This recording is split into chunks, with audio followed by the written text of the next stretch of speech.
Getting ready for an interview is exciting. Most people are nervous before an interview, but Orange Literacy has some tips to help you make the best first impression.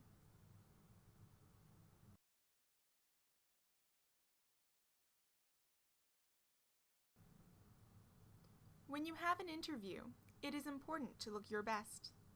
You want to look professional and reliable. You should wear a suit or nice clothes. Dark colors like black, navy, and gray will make you look serious and professional. Your clothes should fit well and not be too loose or too tight. Make sure that your shoes and socks match your clothes. Don't wear brown shoes with black pants. Clean your shoes before the interview. Try to keep things simple. Don't wear too many accessories, bright colors, heavy makeup, or strong cologne or perfume. Make sure that the interviewer remembers you for your skills and personality, not your clothing. Wear clothes that make you feel confident. If you feel good in your clothes, you won't be as nervous in your interview.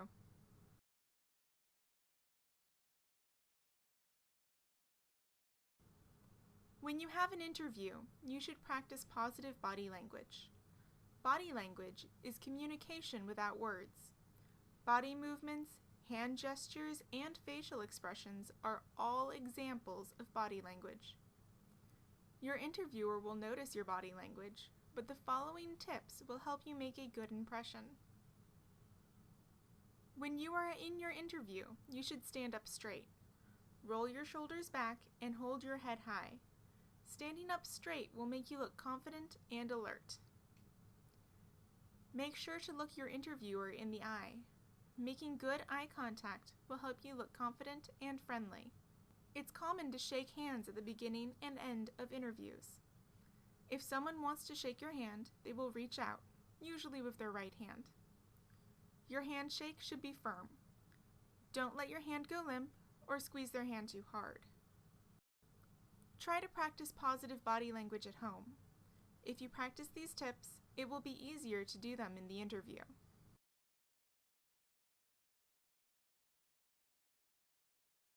Identifying your strengths can help you to find the right job.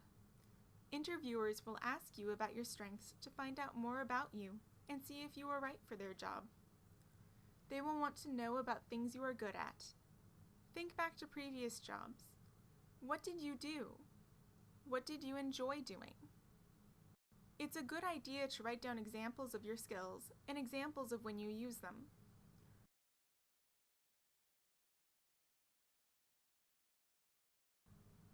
Make sure that you listen carefully to the interviewer. They should tell you about the job and then ask you questions. Many interview questions are easy to answer. Your name, last job, availability. All of these questions have simple answers. The most important thing to remember is to answer interview questions honestly. Other questions aren't as easy. Tell me about yourself. Tell me about a time when you dealt with conflict at work. What is your dream job? All of these questions seem simple, but are very hard to answer well. We're going to show you some simple steps to make these questions a little easier. Listen to the question carefully. If you're not sure what the question means, ask for them to rephrase it.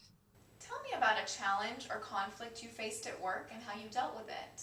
I'm sorry? Can you repeat the question? Sure. Can you tell me about a conflict you faced at your last job and how you dealt with it? So you like me to tell you about a problem at my last job and how I fixed it? Yes, that's right. Take a minute to think about your answer. Make sure you have an idea of your answer before you start talking. You can use the STAR method to help you organize your thoughts. The S in STAR stands for situation. When have you experienced the question in your life? The T stands for task. What problem did you need to solve? The A stands for action. What did you do to solve the problem? The R stands for result. What happened because of your action? State your answer. Try to speak clearly and not too fast. You want your answer to be shorter than 3 minutes. Try to make sure you are sticking to the STAR method and not adding extra stories. I usually get along with my co-workers, so I don't have problems at work usually. At my last job, one of my co-workers and I asked for time off on the same weekend. It was a holiday weekend, so the restaurant where I worked was going to be very busy. Only one of us would get time off. My supervisor ended up giving me the weekend off, and my co-worker was very upset. He had a very serious situation for needing time off that weekend.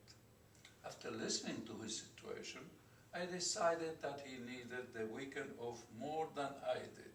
So I asked our supervisor if he could give him the time off instead. In this example, the situation was at Herbert's last job. The task was figuring out how to solve the conflict between Herbert and his coworker.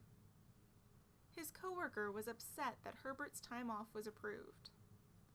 The action was Herbert taking the time to talk with his coworker about why they needed time off. The result was Herbert's final decision.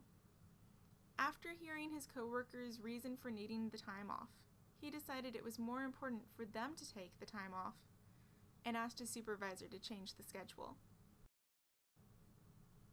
Answer follow-up questions. Listen to their questions and give clear answers. Since you asked your supervisor to give your coworker the time off, does that mean your weekend plans were ruined? Not really. I asked again to have time off a couple of weeks later. It was approved, and I was able to go to the zoo with my family then.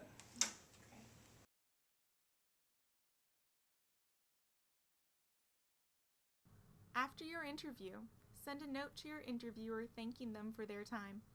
If you talked about something interesting in the interview or are very excited about a specific part of the job, you should mention that. Try to keep your note short and include your name and how to reach you. Take some time to think about the interview. What questions did you have trouble answering? Write the questions down and think about some good answers. This will help you to prepare for your next interview. Make sure you are still looking for other job opportunities. It will take a while to hear if you've gotten the job or not. Keep looking for a job while you wait. For more information about Orange Literacy and our programs for adult learners, visit us at orangeliteracy.org.